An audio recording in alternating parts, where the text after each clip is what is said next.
आजच्या विशेष चर्चेत आपलं स्वागत आहे. आपण सगळेच कोणत्या ना कोणत्या रूपात ग्राहक असतोच, बरोबर? हो, नक्कीच. कधी ऑनलाईन शॉपिंग करतो, कधी दुकानात जाऊन खरेदी करतो, कधी एखादी सेवा घेतो. अगदी.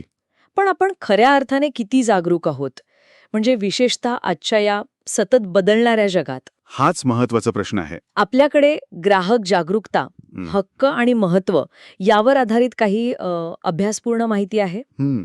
तर आज आपण या माहितीच्या आधारे फक्त त्या मूलभूत गोष्टींपलीकडे जाऊन ग्राहक जागरूकता म्हणजे नेमकं काय, आजच्या काळात तिचं स्वरूप कसं बदललं आहे हं. आणि ती आपल्याला खऱ्या अर्थात ते कशी सक्षम बनवू शकते यावर जरा सविस्तर बोलूया. हो, चला. चला, या विषयाचा जरा खोलात जाऊन विचार करूया. नक्कीच. ठीक आहे. तर ग्राहक जागरूकता हा शब्द आपण अगदी नेहमी ऐकतो. हो. पण ही संकल्पना फक्त खरेदी करताना काळजी घेणे इतकीच आहे का? कारण आपल्याकडेची माहिती असं सांगते की यामागे एक मोठा दृष्टिकोन आहे. अगदी बरोबर बोललात. ही केवळ वैयक्तिक सावधगिरी नक्कीच नाही. अच्छा. माहितीनुसार ही एक व्यापक, काय म्हणतात त्याला, जाणीव आहे, जी फक्त ग्राहकांपुरती मर्यादित नाहीये. ओके. ती व्यवसाय आणि सरकार या तिन्ही स्तरांवर रुजणं अपेक्षित आहे. अच्छा, तिन्ही स्तरांवर. हो. आणि यामागचा विचार खूप महत्वाचा आहे. केवळ ग्राहकाचं नुकसान टाळणं नाही, तर संपूर्ण बाजारपेठेचं आरोग्य सुधारणं आणि त्यातून व्यापक समाज कल्याण साधणं ही एक प्रकारे सिस्टीम सुधारण्याची गोष्ट आहे असं म्हणूया. म्हणजे ही एक सामूहिक जबाबदारी आहे असं म्हणता येईल. बरोबर. आणि आजच्या काळात हे जास्त महत्वाचं ठरतंय की नाही? नक्कीच. म्हणजे बघा ना, ऑनलाईन व्यवहार, नवनवीन डिजिटल सेवा, क्रिप्टोकरन्सी सारख्या गोष्टी, बाजारपेठेचं स्वरूपच किती बदललंय. मग पारंपरिक पद्धतीने जागरूक राहणं पुरेसं आहे का आता? हां. अत्यंत कळीचा मुद्दा आहे. आणि आपली माहिती पण अप्रत्यक्षपणे याकडेच बोट दाखवतेय. हो. म्हणजे बघा, ग्राहक म्हणून जागरूक राहण्याची जी मूलभूत तत्व आहेत ती तशीच आहेत, पण त्यांचं उपयोजन म्हणजे ॲप्लिकेशन ते मात्र सतत बदलतंय. कसं काय? उदाहरणार्थ, ऑनलाईन जाहिरातींमधली फसवेगिरी ओळखणं, हो, ते तर खूप होतं. डिजिटल करारांमधल्या त्या किचकट अटी समजून घेणं, आपला डेटा कुठे आणि कसा वापरला जातोय याबद्दल सजग असणं. यासाठी जागरूकतेचे नवे पैलू आत्मसात करणं गरजेचे आहे. माहितीपूर्ण निर्णय घेण्याचा उद्देश तोच आहे. हो. पण ज्या माहितीच्या जंजाळात आपण आता वावरतोय ते खूप गुंतागुंतीचं झालंय. हे अगदी खरंय. आता आपल्या माहितीमध्ये ग्राहक सशक्तीकरण म्हणजे एम्पॉवरमेंट या संकल्पनेवर भर दिलाय. हो. म्हणजे आपले हक्क माहीत असणं आणि अन्याय झाल्यास आवाज उठवणं हे ऐकायला खूप छान वाटतं. बरोबर. पण ही माहिती आपल्याला या सशक्तीकरणाच्या प्रत्यक्ष परिणामकारकतेबद्दल काही सांगते का? कारण अनेकदा कसं होतं, हक्क माहीत असून सुद्धा न्याय मिळवणं सोपं नसतं. हा अनेकांचा अनुभव आहे. एकदम व्यावहारिक प्रश्न आहे. सशक्तीकरण जसं इथे वर्णन केलंय म्हणजे केवळ ज्ञान असणं नाही, अच्छा. तर त्या ज्ञानाच्या आधारे कृती करण्याचं धैर्य आणि आत्मविश्वास असणं म्हणजे विक्रेत्याला प्रश्न विचारणं, तक्रार दाखल करणं. हो. माहितीमध्ये या क्षमतेवर जोर दिला आहे. मात्र हेही तितकंच खरं आहे की हक्क माहीत असणं आणि तो प्रभावीपणे बजावता येणं यात अंतर असू शकतं. बरोबर. खरं सशक्तीकरण तेव्हाच होतं जेव्हा ग्राहक केवळ तक्रार करत नाही, तर उपलब्ध यंत्रणेचा यशस्वीपणे वापर करून उपाय मिळवू शकतो. आणि इथेच मग ते ग्राहक संरक्षण कायदा 2019 सारखे कायदे महत्वाचे ठरतात. पण त्यांची अंमलबजावणी किती सुलभ आहे हाही एक विचार करण्यासारखा भाग आहे. म्हणजे कायद्याचं अस्तित्व महत्वाचं आहेच, पण तो वापरण्याची प्रक्रिया सुलभ असणं ही तितकंच गरजेचं आहे. अगदी बरोबर. ठीक आहे. मग समजा ग्राहक जागरूक आहे आणि कृती करायला तयार पण आहे, तर त्याचे व्यापक परिणाम काय होतात?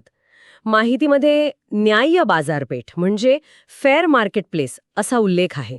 हे कसं घडतं? हो. आणि हे कसं घडतं हे समजून घेण्यासारखं आहे खरं तर. सांगा ना. जेव्हा पुरेसे ग्राहक दक्ष असतात, प्रश्न विचारतात, तेव्हा विक्रेत्यांवर आणि सेवा पुरवठादारांवर एक प्रकारचा दबाव निर्माण होतो. ओके. त्यांना केवळ आकर्षक जाहिरातींवर अवलंबून न राहता वस्तूचा दर्जा आणि सेवेची गुणवत्ता यावर लक्ष केंद्रित करावं लागतं. म्हणजे क्वालिटी महत्वाची ठरते. बरोबर. फसवणूक करणं अधिक जोखमीचं वाटू लागतं त्यांना. यामुळे काय होतं की बाजारात आपोआपच अधिक पारदर्शकता आणि प्रामाणिकपणा येतो. अच्छा. ही केवळ ग्राहकाला फसवणुकीपासून वाचवणारी गोष्ट नाहीये, तर ती संपूर्ण बाजाराला अधिक नैतिक आणि स्पर्धात्मक बनवते. स्पर्धात्मक. हो, स्पर्धा केवळ किमतीवर नाही, तर गुणवत्तेवर आणि ग्राहक समाधानावर केंद्रित होते मग. आणि माहितीपूर्ण निवडीचं महत्त्व हे तर डिजिटल जगात अजूनच वाढलं असेल, नाही का? नक्कीच. जिथे कोणतीही माहिती अशी क्षणार्धात पसरवली जाते, जिथे रिव्ह्यूज खरे आहेत की खोटे हे कळणंही कठीण होऊन बसतं कधीकधी. अगदी. ऑनलाईन रिव्ह्यूजची सत्यता पडताळणं, वेगवेगळ्या डिजिटल सेवांची केवळ वरवरच्या जाहिरातींऐवजी सखोल तुलना करणं, हो. छोट्या अक्षरात लपलेल्या त्या अटी आणि शर्ती, टर्म्स अँड कंडिशन्स, त्या समजून घेणं, ही आजच्या माहितीपूर्ण निवडीची खरी कसोटी आहे. आणि एक रंजक मुद्दा माहितीमध्ये असा आहे की जेव्हा ग्राहक माहितीपूर्ण निवड करतो आणि बाजारावर विश्वास ठेवतो, हो. तेव्हा त्याचा सकारात्मक परिणाम अर्थव्यवस्थेवरही होतो. अच्छा. कसा? कारण विश्वासार्ह बाजारपेठेत ग्राहक अधिक आत्मविश्वासाने खर्च करतो. हां. त्यामुळे मागणी वाढते आणि आर्थिक उलाढालीला चालना मिळते. विश्वास हे बाजाराचे एक महत्त्वाचे इंधन आहे असं म्हणायला हरकत नाही. वाह! हे सगळं ऐकून अगदी पटतंय. पण मग कळीचा प्रश्न उरतो की ही सखोल आणि प्रभावी जागरूकता वाढवायची कशी? कारण माहितीमध्ये शिक्षण, सरकारची भूमिका, स्वयंसेवी संस्था यांचा उल्लेख आहे. बरोबर आहे. मग याबद्दल आपण अनेक वर्षांपासून ऐकत आलो आहोत. बरोबर आहे. मग अजूनही ग्राहक फसवणुकीच्या घटना का घडतात? आपल्या माहितीनुसार यातला नेमका कोणता घटक कमी पडतोय किंवा जास्त महत्वाचा आहे?